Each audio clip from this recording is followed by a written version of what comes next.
வணக்கம் நண்பர்களே. ஒருவர் தன்னுடைய ஆழ்மன சக்தியை பயன்படுத்தி, அந்த பேரறிவை பயன்படுத்தி வியாபாரத்தில் வெற்றி பெற இயலுமா?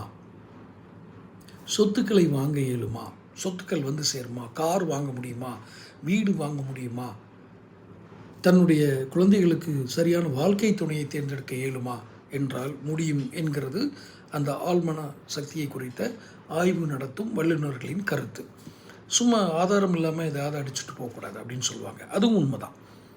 ஆனால் அப்படி இருக்கும் பொழுது ஏன் சிலருக்கு சரியான வாழ்க்கை அமைவதில்லை, அல்லது வியாபாரம் கைவிடுவதில்லை, அவர்கள் வியாபாரம் ஆரம்பித்தாலும் ஏன் நஷ்டமாகுது, பணம் வந்து சேரதில்லை, வாழ்க்கை துணையில் அவர்களுக்கு சரியாக அமைவதில்லை என்ற தொடர் கேள்விகளும் இது தொடர்ந்தே வரும். அதையும் நான் ஏற்றுக்கொள்கிறேன்.